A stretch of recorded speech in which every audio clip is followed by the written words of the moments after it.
record, I'm just going on the record. Kenny mentioned the events at 38th in Chicago today. It's being reopened, if in fact it's not already opened. Apparently it was done with the help of a group called the Agape Group. And they worked with the city to get this intersection open. As Kenny predicted, they did it at 4:30 in the morning, but in my view, they've done it 11 months too late.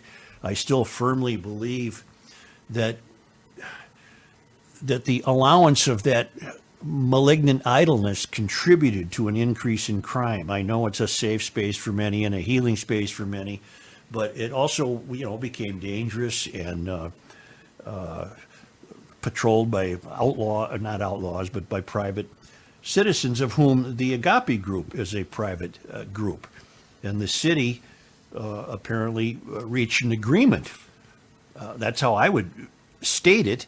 But let's put it this way. The Agape Group reached an agreement with the city on reopening the intersection. But don't you think Chris? that the timing of it all had to have been done by design, given the high octane nature of both the trial and just the community in general? That's why they waited until after the trial was complete?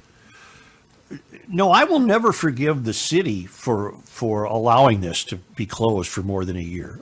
I think the city failed miserably. They had one job, to not let that happen. And then when it came time to reopen it, apparently they could not competently complete their one job without the help of the private sector, if you want to consider the Agape Group the private sector. You're saying something that they have not said, Joe. From everything I've watched this morning and read, the city did not contact them, and the city had nothing to do with this. This is according to them now, Agape. And it was them that it was Agape that got the ball rolling. They contacted the city, told them what they were going to do, requested the city workers to come in and get this underway this morning. That's the way it's been portrayed to us. I said that. I reversed my sentence, and I said the Agape Group apparently reached an agreement with the city. Yeah. To reopen the intersection. Why don't we play a fellow named Steve Floyd, who I believe is the leader of the Agape Group? It was a group of volunteers who claimed to have provided security for a year at George Floyd Square. Is that a safe way to correct way to say it? Yeah. Why don't we play? The Agape Group had a long press conference this morning. The city officials, we believe, are having a press conference at 1:15, which we'll take you to. Which sounds silly on a podcast, but we'll take you to it. Here are the opening remarks of Steve Floyd of the Agape Group. Purpose of why we out here today. Agape was a part of negotiations and meeting with the city, the mayor, and the police, and the Office of Violent Prevention. As far as going in as a community standpoint, we wanted to make the statement that the community can open this up, that the community should open it up, simply because one of our main reasons was that we thought that this had naturally progressed itself to the opening. But then as we had babies being killed over north and all of the shootings that has taken place, we felt that we needed to open this up so then we could start paying attention to our babies getting killed as far as for black people.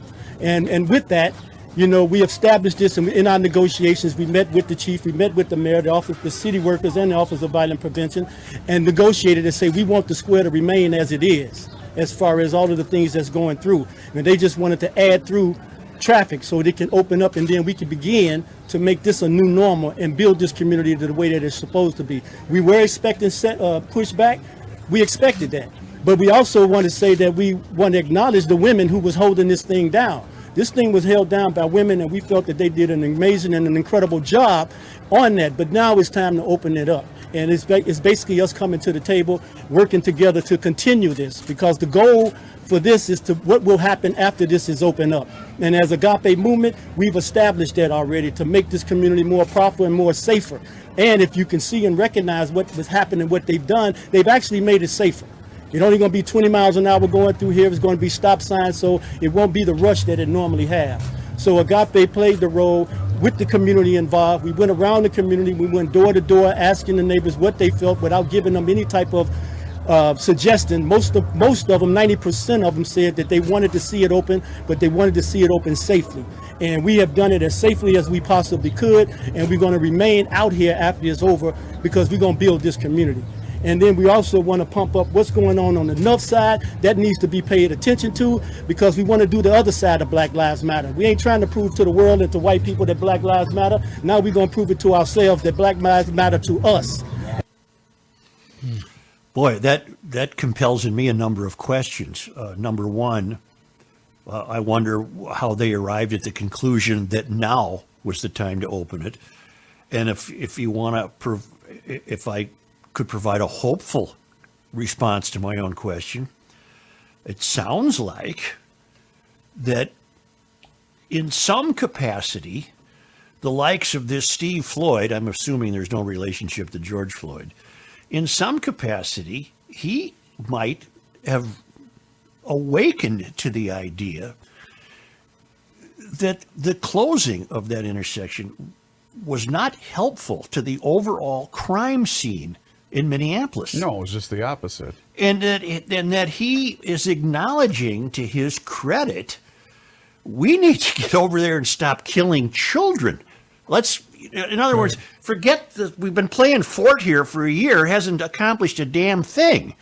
And now he didn't say that, of course, but it sounds to me like that was be the thread of his thinking. The other thing that I think became very evident is that this Agape group had a very strong role in negotiating with the city when this would be done and how it would be done. And you can read into that whatever you want, but I'm suggesting that there was an arrangement made.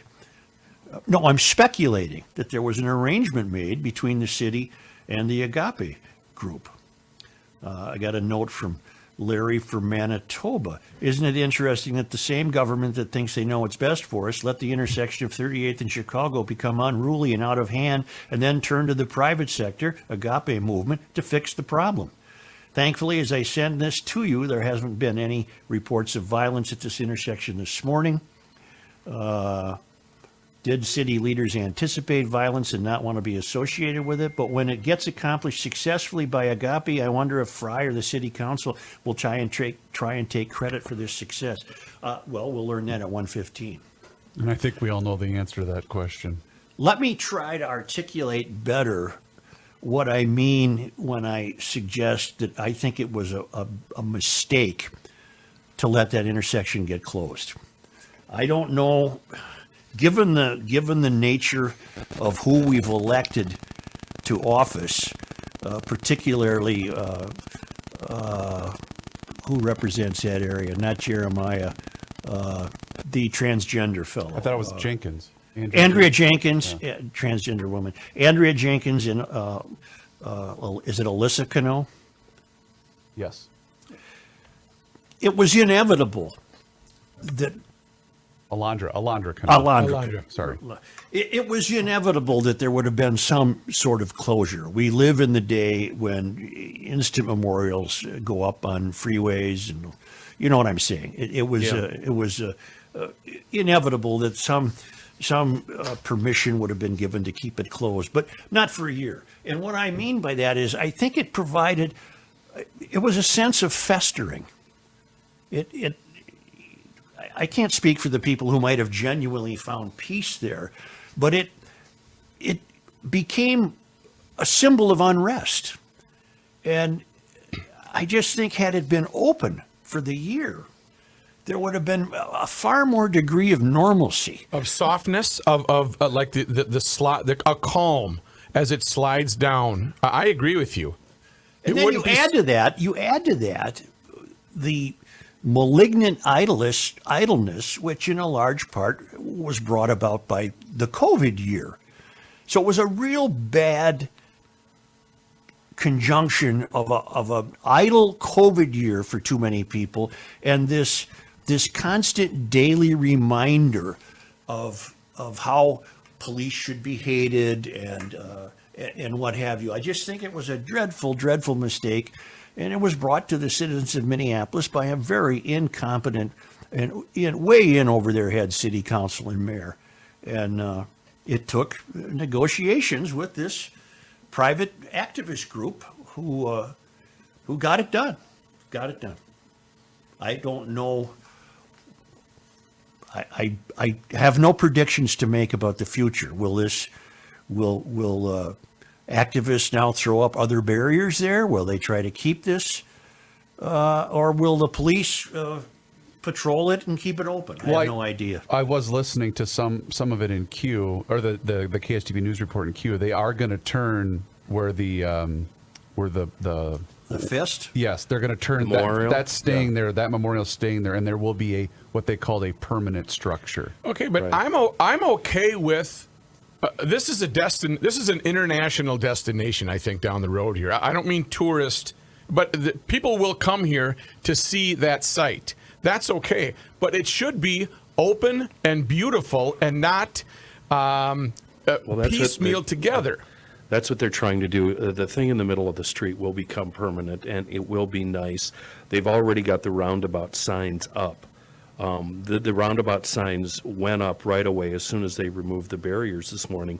The problem is, as soon as the barriers were removed, some of the local residents put their own makeshift barriers back in place. That's what we can't have, because then it's Right. going to look ding ding. Out of respect for Mr. Floyd, who lost his life and now has become this iconic figure for people to. Foghorn that. No, you're right. Okay, for people to vent somehow. Okay. But what I'm saying is, they will come there, and it should look nice and clean and beautiful. It shouldn't be makeshift anything.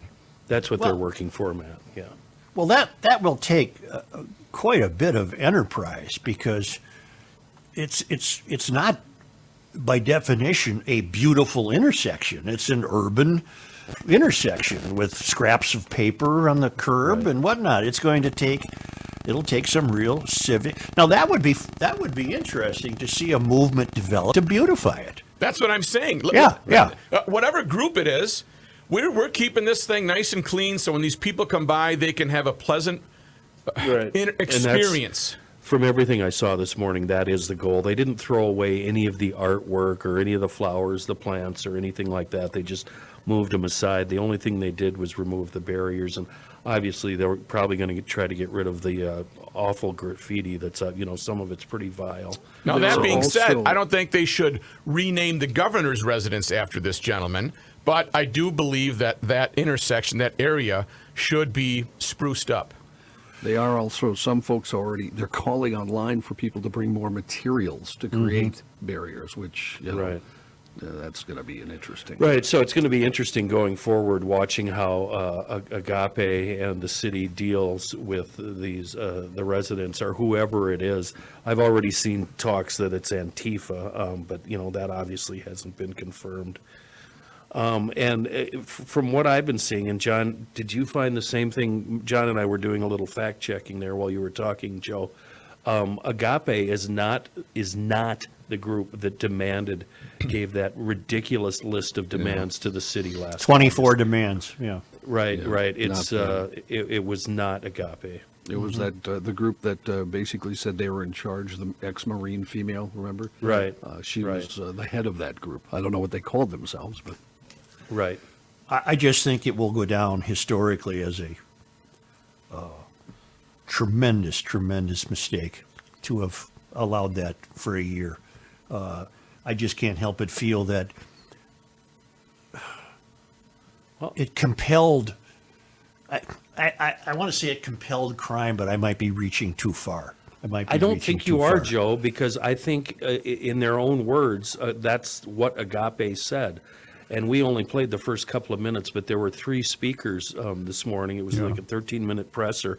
And they all, in their own words, basically said what you just said. Yeah. That this did not help, and we've got rampant violence in the Twin Cities right now, black on black, and it needs to stop. So Yeah, that was the burning coal that yeah, was ignited for 1 year, and the return to normalcy as soon as possible would have, contend, would have done wonders to mitigate what became a terrible surge in crime over the Yeah. year. Yeah, and I think that's their goal, is to return that intersection to what they're calling a place of healing, as opposed to a place of violence and death and gunshots. And, there's gunshots there around that neighborhood every day, day and night,